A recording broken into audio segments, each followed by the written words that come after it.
And welcome to Chapter 7. So today we are going to talk about the transport layer. And the transport layer is layer 4 of the OSI model. So we'll be talking about two specific protocols, the TCP protocol and the UDP protocol. And we're going to see how they operate. So we're going to go specifically on what does TCP mean, the transmission control protocol, and what does the user data gram protocol do, and how they are different, which protocol uses them, and we'll take it from there. Okay? Okay, this happens all the time. Okay, so let me just continue with this. Here are the objectives of this chapter. So, like I said to you, we will get in depth on how TCP operates. What do they mean when they say TCP is a connection-oriented, reliable with flow control protocol? What does it mean that UDP is a connection-less, unreliable with no flow control? Okay, so we'll explain all of that as we move along. And why would you use UDP and TCP and not both? Or, by the way, it's not a choice by the user, it's the application layer protocols are the ones that determine which layer 4 protocol they will pass their data to. Okay, so the role of the transport layer in general is to really make sure that your data reaches the destination. Okay, it's for end-to-end connectivity. And like we said, there are two protocols. This is like, again, going to the analogy is like you're going to the post office, and the post office, you said you want to send a package, but you want it to be certified mail. So certified mail is something like the TCP protocol, where you pay a little bit of extra money for it. They're going to make sure, and they're going to let you know that the package has been received. And if it has not been received, um, you can resend it, for example. And they'll let you know. They'll contact the receiver and make sure that he's there. UDP, on the other hand, is like going to the post office and say that you just want to send a package and just the least expensive way, and you want to get it there as quickly as possible. Paying more money for TCP means you're going to make sure that the data gets there, but you are going to encounter a lot of delay, of course, as we will see later on. There's going to be some latency. With UDP, it's a much faster protocol, but your data, you don't know if your data got there, and if data got lost on the way, there's no way of knowing that. But there are some protocols that use UDP because they need the speed, such as voice over IP, streaming video, IPTV, DHCP. In general, UDP protocols are protocol that is used if you are inside a local area network. If your data is about to leave the network, with some exceptions like voice over IP and IPTV, then you would use TCP because you want to make sure your data gets to the destination. All right, so the the role of the transport layer is to take the applications, and either you pass the application to the TCP or UDP. And what do? The first thing is they break up the data into little pieces and then encapsulating these data into segments and pass that into the internet layer. Any of these applications, that's what the transport layer, to make sure that if you got voice, it's going to reach voice on the other end. If you have a streaming video or data or whatever. Okay. So also the transport layer is responsible not for only segmenting the data, breaking up into smaller pieces, but it's also going to multiplex the data, which means if you are going to send the data over the same network, so they may want to use, for example, TDM multiplexer, time division multiplexer, where each piece of data, each color of piece of data that you see here, uh, will be given an interval of time to use the data. Okay, so This way you can all share the same segment when you are transmitting. And also, unlike the layer 3, TCP has some error checking, so it is connection oriented, specific. You can check to see if the segment has been corrupted on the way to the destination or not, just like Ethernet did. It's just the packets don't have that. The frames at layer 2, they do check for integrity, and the segments, when they reach the destination, they check for integrity. That's why the packets don't have that, because we want to move the packets as quickly as possible. We let the host on the other end figure out if the data has been corrupted or not. Packets don't have error checking because we want to move the data as quickly as possible from one router to the other. All right. And the transport reliability is specifically for TCP. This is where we use acknowledgements to see if you can reach the destination or not. And you know what? So I wrote some notes, and we're going to continue with the rest of the chapter in a few minutes. But I've written out a few notes on how TCP operates. So here is TCP. I broke it down into TCPs. And here is the only question that I want you to use. I'm going to ask you a question later on once I'm done. And it's only one question that you will have to write down and submit as homework. But let's continue. I'll talk about that later on. All right. So there are two protocols that operate at the transport layer, the TCP and the UDP. So let's take the TCP and go into details on how it works. Applications at the application layer that always will use TCP to transport their data, they include HTTP, FTP, SMTP, Telnet, SSH is also in there.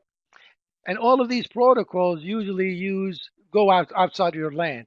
And when your data goes outside your LAN, you want to make sure that you have control over the transmission of that data, and you want to make sure that the receiver has received the data. Okay? So let's get into the operation. What does TCP do when it first receives data from the application layer? The first thing that it does is the application layer data, I should say, application layer data into smaller segments.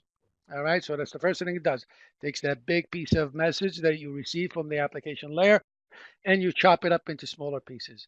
And then the second step you do is on each of those segments, you would attach a sequence number. For example, let's say you divided that data into 10 pieces, 10 segments. Then you have to put, this is segment number 1, 2, 3, 4, 5, 6, 7, 8, 9, 10. You have to them so that the receiver on the other end is able to reassemble the data when he gets them, because most likely they are going to arrive at different times, and the receiver is not going to know who's first and who's second. So with the sequence number stamped on it, he'll be able to reassemble the data and get it back to the original data. So sequence numbers are attached after you divide the segment. Then the third thing you're going to do after that, on each of the segment, you are going to stamp a destination port number on each of the segment. The port numbers, as we've discussed earlier, identify what application is being used. For example, if the Simple Mail Transfer Protocol, SMTP, gave you the data, then you stamp on each of the segment port number 25. If it's HTTP data, then it's port 80. If it's, for example, Telnet, if it's Telnet, then it's port number 23, and so on. Okay, that's the destination. Let's just pause for a second and discuss the three different types of port numbers that are out there, and then we'll continue with the operation. The three different port numbers are, there are ones called one well-known, and they start from 0 to 1023. There are the reserved one, and there is dynamic ones. The well-known is what everybody uses. By the way, they are well-known and they are not part of the protocol. They are sometimes referred to as RFCs, reference for comment. This is like an open standard. You can use any number you want. For example, if you use an email, by the way, the email is not 35, it's 25. Let me fix that up. And if you want to use an email and you want to choose a different number, you can.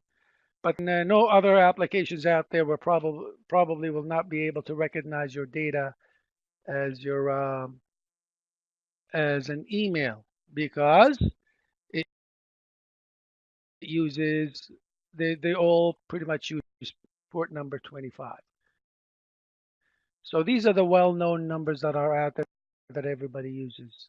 Okay. We set up firewalls. We can set up the firewall and tell the router or the firewall that if any piece of data that comes in with port number 80 on it, block it, deny it from entering or leaving our network. So what we're doing is we're blocking port 80, and therefore you won't be able to access the internet. You can't use your browser to access the internet, but you can still do everything else. You can still email, you can still telnet, you can still upload and download file using FTP protocol, but you cannot um, use your browser because port 80 is blocked. Okay. Now, the reason you want to stamp the port number, that's very important because when the receiver starts receiving data, let's say he's multitasking and he's watching a video, he's doing voice over IP, and he's downloading a file maybe, and he's receiving email at the same time. How does that computer differentiate between the incoming data? Which one's which? And how does he know that this is an email data and this is for the one for the browser to process? Again, he inspects the port number. The port number will tell him which application to use on that computer. Okay, so it's very important to have that port number in there. Otherwise, your computer will not be able to know which application this is for. All right. The reserved one is there are some companies that they may purchase or reserve the port numbers. For example, Cisco reserved port 2000, and they pay for that, so no one else can use it for their voice over IP. And the reason for that is, for example, they want to make sure that anybody that uses Cisco voice over IP devices, everybody, port 2000 is the only another, the receiver has to be a Cisco voice over IP, for example, because those are the one that recognize port 2000. In the 1990s, when AOL was booming with users, they had over 30 million users, and most of them were there because their friends were using AOL Chat, and AOL Chat had a reserved port number. So if you wanted to chat with your friends on AOL, you had to get AOL because MSN or Yahoo Chat could not use AOL Chat because the port number was reserved. But now it's open, of course. Dynamic port numbers are the ones that when you are sending out a segment and you put the destination port number, remember that's the one that the receiver is going to look for to identify what application is inside that segment. But you also put a source port number, and that source number is taken out from here just randomly. You pick up anyone from the dynamic and you stamp it on there. We will discuss this next with the use also of this source port number when NAT uses it to attend it to the IP address, to the global IP address, so you can allow multiple users inside your LAN to use the same IP address to get on the internet. We'll get into detail with that later on. The idea behind the source port number when you send it out, if the receiver wants to talk back to you, he'll use your source port number as your destination when he's communicating back to you. Okay, so let's get back to TCP operations. So the first thing that you do is you take the data, you break it up into smaller pieces. Each piece gets a sequence number to identify who's first, who's second, who's third, and so on. And then you place a port number on the segment to identify what application is being used. Next, now the segments you go before you send it out. TCP is considered to be a connection-oriented protocol, which means they're going to use a three-way handshaking technique to make a connection before you send out any data. This is something similar to before you go visit. You say hello. You're sending a sync signal to synchronize with the receiver. Then the receiver will say hello back. That means he's sending an acknowledgement that he heard you, and you acknowledge his acknowledgement. And that means you have opened up a connection. If the receiver does not say hello back, then there will be no connection, and therefore you do not send any data. Is that clear? Don't send data unless you make sure that the receiver is there and made a connection with you. That's why we say TCP is a connection-oriented protocol. All right, so now once the connection is made, then what you do is the fifth step we call, this is the reason we call TCP rely control the flow of the data. And the way it works, it uses a technique called windowing and acknowledgement. So what I'm going to do, let's say I have 10 pieces. Now once I have the connection made already, I'll just send out one segment and I'll wait with sequence number 1 on it. Let's say it was an email segment with port number 25. I send it out and the receiver receives it. He'll process it, make sure that that segment is good. And then what he does, he'll send back acknowledgement of 2, let's say, with a window size of 3. What does that mean? If he sends me an acknowledgement on a packet back to me with number 2, this is really an increment of the sequence number, which means he wants me to, the window size indicates how many segments I should send him starting with number 2. So he wants me to send 3 more segments starting with number 2. What does that mean? That means number 1 was successful. And so what I do, I'll send him number 2, 3, and 4. And I wait for his acknowledgement. And he says, all right, now I want you to send 5 segments starting with number 5. That means the first 4 were all good.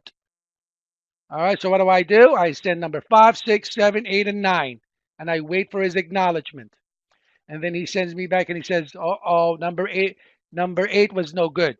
Let's say it was corrupted on the way. Then he sends me and he says, all right, now send me 3 segments. He lowers the window size. He says, slow down a little bit, starting with number 8. By the way, if number 8 is corrupted, even though you don't even process number 9, you just stop and then you send back to the sender and telling them, I want data starting with number 8, and you can reduce the window size. Is that clear? The reliability, and then if he processes all 3 and it's all done, then I send, after I send him the 3, then I send him a FIN, F-I-N segment to indicate that if the 3 segments that you received were processed and they are good, well, we're going to close the session. And then the session is closed. Okay? So the acknowledgement number that he's constantly sending me, that tells me if the data has been received successfully or not. That's the reliability factor. If not, as you can see down here, I'll be able to resend the data. The window size, he can increase and decrease, the receiver that is, can increase and decrease the window size, and this way we can control the flow of traffic, because I don't want to send him all the segments at one time, and he may be overwhelmed and will not be able to process it. Okay, so remember, TCP is a connection-oriented, reliable with flow control reliability, with flow control, right? Transmission control, we control the flow of the data and to make sure that it gets there without any problems. And if it doesn't get there, we're going to resend it.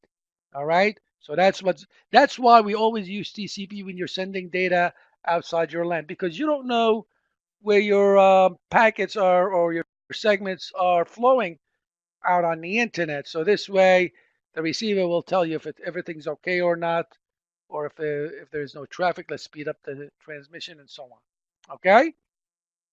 Now, the other protocol is UDP, the User Datagram Protocol. The User Datagram Protocol applications such as TFTP, the DHCP server, Voice over IP, IPTV also uses it. Any application that is really inside the LAN, like doing a TFTP, uploading and downloading file to your routers or switches, the DHCP server, sometimes the DNS server, by the way, could be internal or external. Sometimes you either use it for UDP and sometimes you'll use that for TCP, voice over IP, or applications that are time sensitive. That means they need to move as quickly as possible without any delay, such as voice over IP or streaming video. They would love to use UDP with a little bit of, you know, no, they don't use it directly. There's another app, for example, voice over IP and IPTV use another protocol called RTP, the real-time protocol, before they pass that data to UDP, because UDP does not stamp sequence numbers on the segments. Sometimes, by the way, we call them datagrams. If UDP breaks up the data, we call them datagrams, not segments. Some books do that, and Cisco, I think, um, identifies them as datagrams as well. But anyway, so RTP attaches sequence numbers to the data before it gives it to the UDP. Excuse me. All right. So what does UDP do? When it receives the data from the application layer, breaks it up into smaller segments or datagrams, like we said, and then puts port numbers on them, and bingo, transmits them immediately. That's it. Now, doesn't do anything else. It doesn't call to create a connection, so it's connectionless. No sequence numbers are attached, so if they come out of order, too bad. That's why it's probably preferable to do that inside a LAN. No flow control, but it's unreliable. You don't know if the data got there or not, but it's much faster than TCP. Okay? All right. So the question that I want you to do is I want you to write all of this down. Okay? All of this down. Put it in your notebook. And send it in. I write it down in Microsoft Word. By the way, if you can't see it, I think, let me see here.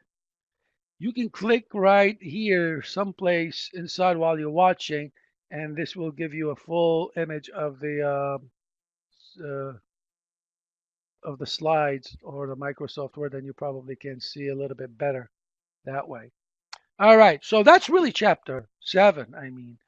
Let me just go over some of the slides quickly, but we described everything that you need to know, right? So the reliability factor we know means that the sender is going to let me know if the data has been successful, and he's going to tell me which is the next segment I should transmit or not. Otherwise, I'll just send them the next segments.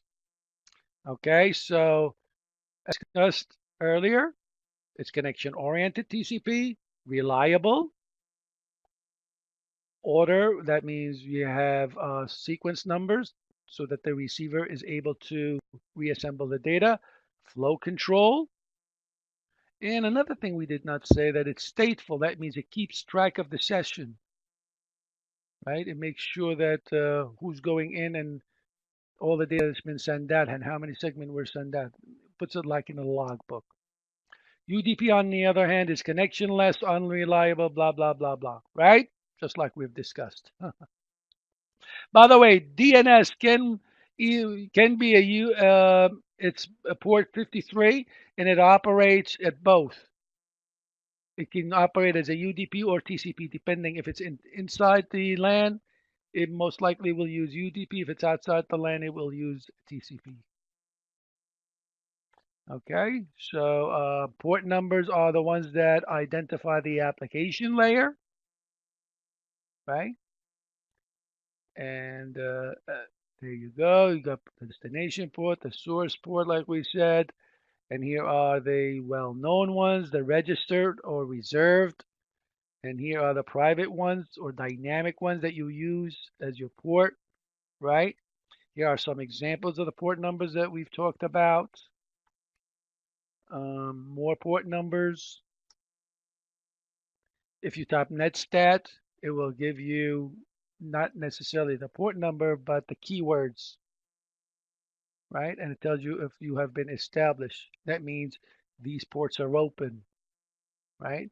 And able to accept data. That means, okay, so here's the segmentation of the data. You take the application layer data, break it up into pieces, and then on each piece you add a header, right? The datagram or the segment, right? All right, so here we go. This guy wants to send an email to the server, and this server also is running HTTP, so the port numbers indicate, so this server knows that if you are sending it an email message, when he receives it from here, he knows it's an email because it looks at the port number. When he receives it from here, it knows it's an HTTP because it uses port 80, right? And when it communicates back, that's your source mode. Use a random number from the dynamic, right? As your source. Okay. Three-way handshaking, that is when you are making a connection um, with the receiver before you send any data out. Okay. So you say hello, he says hello back to you, and you acknowledge his hello. That's the third way. Handshaking are control signals that are sent between two devices to set themselves up for communication. In electronics chips on boards, they do that too when they want to communicate with each other. And after you're done, you send an FIN segment to tell him to close the session. He'll send an acknowledgement. He sends another FIN and you receive that, and then the session will be terminated then. The reliability factor, again, the sequence numbers are used to reassemble the data, like we said before, right? Without the sequence numbers, you can't put the data back together. Acknowledgement and the window size, this is how you control the flow control and the reliability factor, right? Like we've discussed earlier. Okay, I think, and this is just going through what we do. The UDP is low overhead, but no reliability. That means data moves very, very quickly um, with no delay, right? Connectionless, unreliable, and no sequence numbers are attached. Okay, and here are the applications that uses TCP, and here are the applications that use UDP. All right, that's it. See, chapter 7 is pretty quick, pretty easy, like I told you. So please take these notes down and send them in. All right, and that would be your homework for chapter 6. No other questions are needed because once you understand this, I'm sorry, chapter 7, I said chapter 6. Once you understand this, there is nothing else for you. I mean, the reading is pretty simple for chapter 7. All right, so we'll shut it down. So this way, we'll be back with chapter 8 soon. So let's just close this session and I'll meet you in chapter 8. All right. Keep up the good work and keep reading and I will see you next time.